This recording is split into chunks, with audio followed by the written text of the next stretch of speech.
The purpose of this record is to show you how to use your imagination to achieve your every desire. Most men are totally unaware of the creative power of imagination and invariably bow before the dictates of facts and accept life on the basis of the world without. But when you discover this creative power within yourself, you will boldly assert the supremacy of imagination and put all things in subjection to it. When the man speaks of God in man, he is totally unaware that this power called God in man is man's imagination. This is the creative power in man. There is nothing under heaven that is not plastic as potter's clay to the touch of the shaping spirit of imagination. Once a man said to me, "You know, Neville, I love to listen to you talk about imagination. But as I do so, I invariably touch the chair with my fingers and push my feet into the rug, just to keep my sense of the reality and the profundity of things." Well, undoubtedly he is still touching the chair with his fingers and pushing his feet into the rug. But now let me tell you of another one who didn't touch with her fingers and didn't push that foot of hers onto the board of the streetcar. It's the story of a young girl, just turned 17. It was Christmas Eve, and she is sad of heart. For that year, she had lost her father in an accident, and she's returning home to what seemed to be an empty house. She was untrained to do anything, so got herself a job as a waitress. This night is quite late, Christmas Eve. It's raining. The car is full of laughing boys and girls home for their Christmas vacation. And she couldn't conceal the tears. Luckily for her, as I said, it was raining. So she stuck her face into the heavens to mingle her tears with the rain. And then, holding the rail of the streetcar, this is what she did. She said, "This is not rain, but this is spray from the ocean. And this is not the salt of tears that I taste, but this is the salt of the sea in the wind. And this is not San Diego. This is a ship, and I'm coming into the Bay of Samoa." And there she felt the reality of all that she had imagined. Then came the end of the journey, and all are out.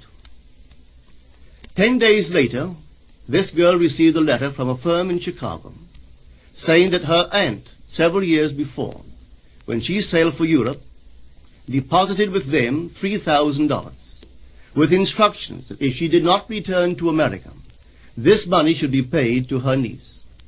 They had just received information of the aunt's death and were now acting upon her instructions. 1 month later, this girl sailed for Samoa.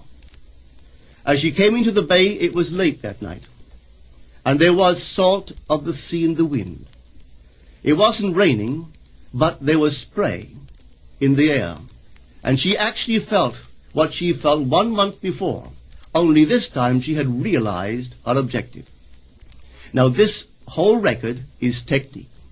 I want to show you today how to put your wonderful imagination right into the feeling of your wish fulfilled, and let it remain there and fall asleep in that state. And I promise you from my own experience, you will realize the state in which you sleep if you could actually feel yourself right into the situation of your fulfilled desire and continue therein until you fall asleep. As you feel yourself right into it, remain in it until you give it all the tones of reality, until you give it all the sensory vividness of reality. As you do it, in that state, quietly fall into sleep. And in a way you will never know, you could never consciously devise the means that will be employed, you will find yourself moving across a series of events leading you towards the objective realization of this state. Now here is a practical technique. The first thing you do, you must know exactly what you want in this world. When you know exactly what you want, make as lifelike a representation as possible of what you would see and what you would touch and what you would do and physically moving in such a state. For example, suppose I wanted a home, but I had no money, but I still know what I want. without taking anything into consideration, I would make as lifelike a representation of the home that I would like, with all the things in it that I would want. And then, this night, as I would go to bed, I would, in a drowsy, sleepy state, the state that borders upon sleep, I would imagine that I am actually in such a house, that were I to step off the bed, I would step upon the floor of that house. Were I to leave this room, I would enter the room that is adjacent to my imagined room in that house. And while I am touching the furniture and feeling it to be solidly real, and while I am moving from one room to the other in my imaginary house, I would go sound asleep in that state. And I know that in a way I could not consciously devise, I would realize my house. I have seen it work time and time again. If I wanted promotion in my business, I would ask myself what additional responsibilities would be mine were I to be given this great promotion. What would I do? What would I say? What would I see? How would I act? And then in my imagination, I would begin to see and touch and do and act as I would outwardly see and touch and act were I in that position. If I now desired the mate of my life, were I now in search of some wonderful girl or some wonderful man, what would I actually find myself doing that would imply that I have found my state? For instance, suppose now I was a lady.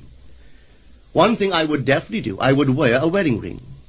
I would take my imaginary hands, and I would feel the ring that I would imagine to be there. And I would keep on feeling it until it seemed to me to be solidly real. I would give it all the sensory vividness I am capable of giving anything. And while I am feeling my imaginary ring, which implies I am married, I would sleep. This story is told us in the Song of Songs, or the Song of Solomon. It is said, "At night on my bed, I sought him whom my soul loveth. I found him whom my soul loveth, and I would not let him go, until I brought him into my mother's house, right into the chamber of her that conceived me." If I would take that beautiful poem and put it into modern English, into practical language, it would be this. While sitting in my chair, I would feel myself right into the situation of my fulfilled desire. And having felt myself into that state, I would not let it go. I would keep that mood alive, and in that mood I would sleep. That is, taking it right into my mother's chamber, into the chamber of her that conceived me. You know, people are totally unaware of this fantastic power of the imagination. But when man begins to discover this power within him, he never plays the part that he formerly played. He doesn't turn back and become just the reflective life. From here on in, he is the affecter of life. The secret of it is to center your imagination in the feeling of the wish fulfilled and remain therein. For in our capacity to live in the feeling of the wish fulfilled lies our capacity to live the more abundant life. Most of us are afraid to imagine ourselves as important and noble individuals, secure in our contribution to the world, just because at the very moment that we start our assumption, reason and our senses deny the truth of our assumption. We seem to be in the grip of an unconscious urge which makes us cling desperately to the world of familiar things and resist all that threatens to tear us away from our familiar and seemingly safe moorings. But I appeal to you to try it. If you try it, you will discover this great wisdom of the ancients, for they told it to us in their own strange, wonderful, symbolical form. But unfortunately, you and I misinterpreted their stories and took it for history when they intended it as instruction to simply achieve our every objective. You see, imagination puts us inwardly in touch with a world of states. These states are existent. They are present now. But they are mere possibilities while we think of them. But they become overpoweringly real when we think from them and dwell in them. You know, there's a wide difference between thinking of what you want in this world and thinking from what you want. Let me tell you, when I first heard of the strange and wonderful power of the imagination, it was in 1933 in New York City. An old friend of mine taught it to me. He turned to the 14th of John, and this is what he read. In my Father's house are many mansions. If it were not so, I would have told you. I go to prepare a place for you. And if I go and prepare a place for you, I will come again and receive you unto myself, that where I am, there ye may be also. He explained to me that this central character of the Gospels was human imagination. That mansion was not a place in some heavenly house, but simply my desire. If I would make a living representation of the state desired, and then enter that state and abide in that state, I would realize it. At the time, I wanted to make a trip to the island of Barbados in the West Indies, but I had no money.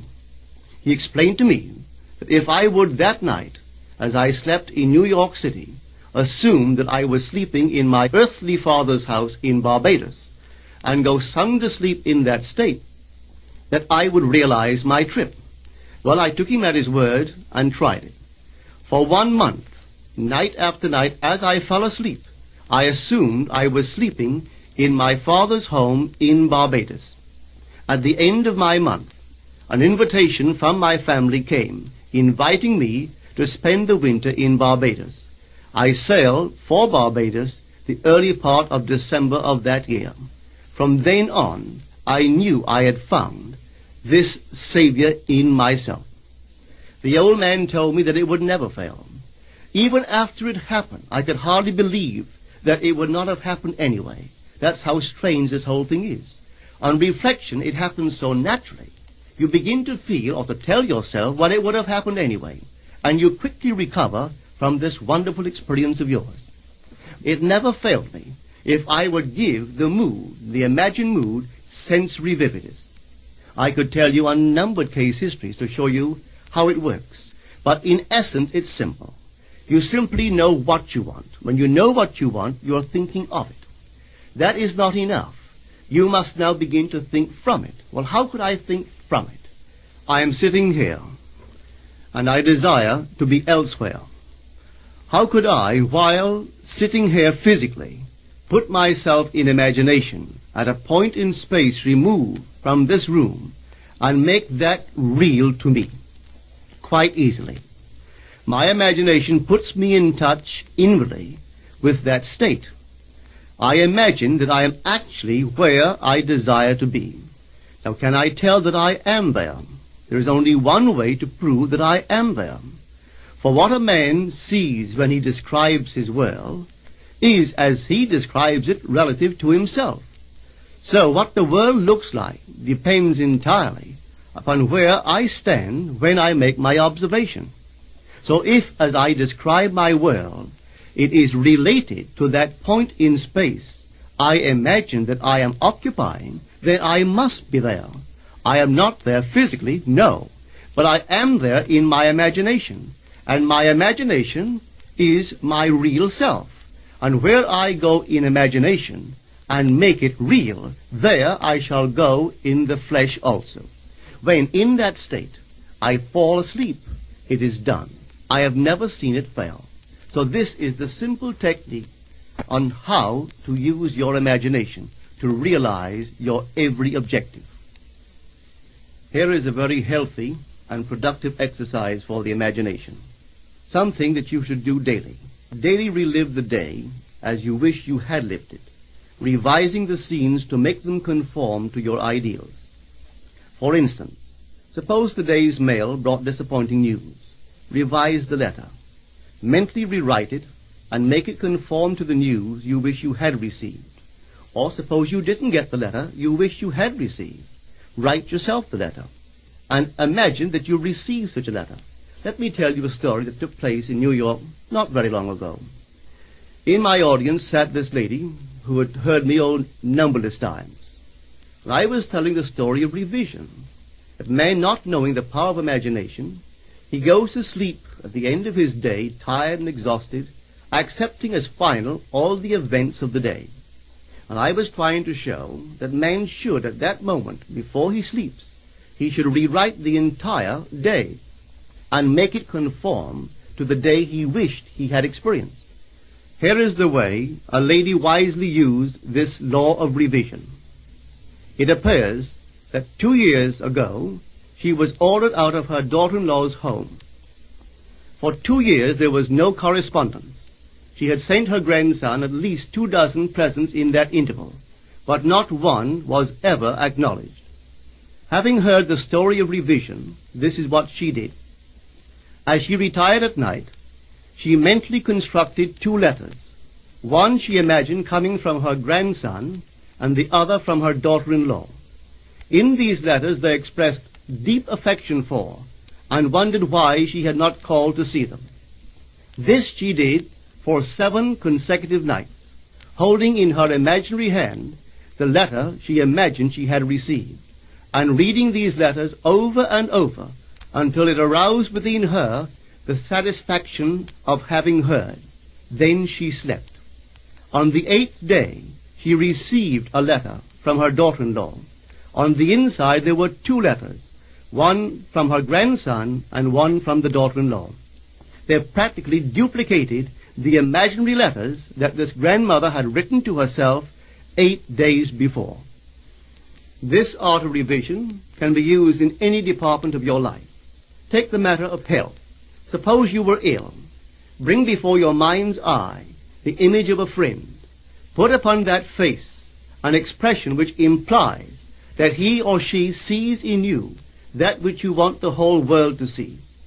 Just imagine he is saying to you that he has never seen you look better, and you reply, I have never felt better. Suppose your foot was injured. Then do this. Construct mentally a drama which implies that you are walking, that you're doing all the things that you would do if the foot was normal, and do it over and over and over until it takes on the tones of reality. Whenever you do in your imagination that which you would like to do in the outer world, that you will do in the outer world. The one requisite is to arouse your attention in a way and to such intensity that you become wholly absorbed in the revised action. You will experience an expansion and refinement of the senses by this imaginative exercise, and eventually achieve vision in the inner world. The abundant life promised us is ours to enjoy now, but not until we have the sense of the Creator as our imagination can we experience it. Persistent imagination, centered in the feeling of the wish fulfilled, is the secret of all successful operations. This alone is the means of fulfilling the intention. Every stage of man's progress is made by the conscious, voluntary exercise of the imagination. Then you will understand why all poets have stressed the importance of controlled, vivid imagination. Listen to this one by the great William Blake.